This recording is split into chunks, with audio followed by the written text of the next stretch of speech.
श्री कुंज बिहारी श्री सुखदेव श्री श्याम चरणदास जय श्री गुरुदेव। भक्त भक्ति भगवंत गुरु चतुर नाम वपु एक, इनके पद वंदन किए नासे विघ्न अनेक। संप्रदाय सुखदेव मुनि चरण दास गुरुद्वार, परम धर्म भागवत मत भक्ति अनन्य विचार। हम श्री भक्तमाल चरित्र श्रृंखला में श्री सुख संप्रदाय के संतों का पावन स्मरण अनवरत कर रहे हैं। आज की इस कड़ी में हम श्री सतवादी राम जी महाराज को स्मरण करते हैं।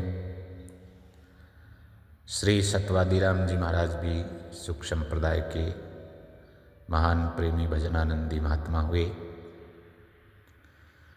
मध्यकाल का समय भारत के इतिहास में हम नज़र डालें तो उस समय मुस्लिम बादशाहों का शासन, जिसमें शिक्षा की कोई व्यवस्थित प्रणाली नहीं, शिक्षा का प्रचार प्रसार बहुत ही कम अथवा न के बराबर। उस समय में ये न के न प्रकारेण अपना पेट भरने का जुगाड़ करना, सत्ता का शोषण सहन करना, बस इसी के अंदर मनुष्य उलझा हुआ और कट्टर सत्ता के बीच में कहीं झूठ, धोखा, फरेब, कपट, छल आदि का बड़ी सीमा में प्रचलन, बहुत कम ही सत्य, सदाचार और बहुत ही कम शिक्षा, ज्ञान आदि। तो यह एक चलचित्र है उस समय का, मध्यकाल में। ऐसे विकट समय में मानो स्वयं सत्य ने विद्वता के साथ में ही, अर्थात सत्य और विद्वता ने एक ही नर शरीर में जन्म लिया, और ये थे श्री सतवादी राम जी। सत माने सत्य, वादी माने बोलने वाला। उन्हें उस समय संस्कृत, उर्दू, फारसी, अरबी सहित 14 भाषाओं का अच्छा ज्ञान था, और 14 भाषाओं में दक्षता कोई साधारण बात नहीं थी उस जमाने में। तो श्री सतवादी राम जी महाराज सत्य पर अटल रहने वाले थे, सत्य को बड़ा महत्व देते थे। जीवन में सत्यता का होना, सच्चाई का होना जीवन को एक विशेष शिखर की ओर ले जाता है। तो श्री सतवादी राम जी जो सत्य को विशेष मानते हैं, सर्वोपरि मानते हैं, वे श्री स्वामी रामरूप जी महाराज के संपर्क में आए। रामरूप जी महाराज के संपर्क में आकर के निवेदन किया तो स्वामी जी महाराज ने कृपा करके सतवादी राम जी को दीक्षा प्रदान की, और जितनी भाषाओं में उनको निपुणता प्राप्त थी, उतनी ही विद्याओं में, कलाओं में भी वे निपुण थे। संगीत में, गायन में, वाद्य यंत्र बजाने में, नृत्य आदि में पूर्ण दक्ष थे, और इनकी शिक्षा भी सभी को देते थे। हिंदू, यहाँ तक कि मुसलमान भी उनके पास भाषाओं और कलाओं को सीखने के लिए आते थे सभी, और सबको समान भाव से ही इनकी शिक्षा प्रदान करते थे। जब बहुत भाषाओं का ज्ञान है तो बहुत ही भाषाओं में उन्होंने वाणी की भी रचना करी, और कोई भी उनसे वाणी की रचना करा करके ले जाता था। और ये खास बात थी कि वे उसमें अपने नाम की छाप नहीं लगाते थे। ये बात निरहंकारिता को भी दर्शाती है।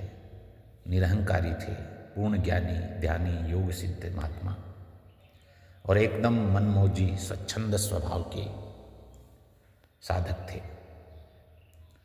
संपूर्ण संसार को भगवत स्वरूप देखना और सदा सत्य वचन कहना, यह उनके जीवन की अगर एक पंक्ति में हम विशेषता को देखें कि उनका जीवन सदा किस बात पर बल देता रहा, तो वह यह पंक्ति है, संपूर्ण संसार को भगवत स्वरूप देखना और सदा सत्य वचन कहना उनकी आधारभूत विशेषता थी, जो इनके नाम से परिलक्षित हो जाती है, सतवादी राम नाम से ही।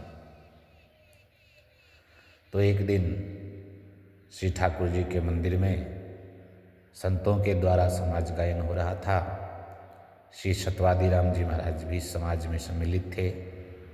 उन्होंने सितार उठा करके बजाना शुरू कर दिया। थोड़ी ही देर में उन्हें भाव आया। घुंघरू बांध करके बिहार जी के सामने भावलीन होकर के नृत्य करने लगे। जब विरह का पद गाया जाने लगा तब वे पूर्ण भावलीन हो गए और नृत्य करते करते ही ठाकुर जी के सामने ही दशम द्वार भेद करके नित्य निकुंज श्री अमरलोक धाम में प्रवेश कर गए। आकाश में बिजली का सा प्रकाश उत्पन्न हुआ, अनहद ध्वनि उत्पन्न हुई, जैसा श्री स्वामी सरस्माधुरी शरण जी महाराज ने वर्णन किया है। श्री सतवादी राम ने या विधि तज निज देह, इस विधि से उन्होंने अपनी देह त्यागी। सरस माधुरी धाम जा हरिसों कियो स्नेह। पीछे उनकी परंपरा और उनकी स्वतंत्र स्थानों की जानकारी, उनका वृत्तांत प्राप्त नहीं हुआ, क्योंकि वे अधिकांश दिल्ली में ही रहे और वहीं पर उनकी बड़ी ख्याति रही। दिल्ली में नामी हुए हरफन के उस्ताद, जो कुछ चाह उसी की पूर्ण करी मुराद। जिसने जो चाह उसी की इच्छा को पूरा किया। महाप्रभु आचार्य चरण श्री श्याम चरणदास जी महाराज की वाणी का संग्रह श्री भक्ति सागर की प्रतिलिपि तैयार की उन्होंने, जिस पर आचार्य महाप्रभु के स्वयं के हस्ताक्षर राम राम के रूप में अंकित है। आचार्य चरण अपने हस्ताक्षर में राम राम ही लिखते थे। तो इस प्रकार श्री सतवादी राम जी महाराज बहुत ही उच्च कोटि के ज्ञानी, ध्यानी, सिद्ध भजनानंदी महात्मा थे। श्री स्वामी रामरूप जी महाराज के शिष्यों में से एक थे। उनका भगवत प्रेम और जीवन में अटल सत्य को धारण करना भक्त समाज के लिए एक आदर्श उदाहरण है। जय जय श्री शुकदेव।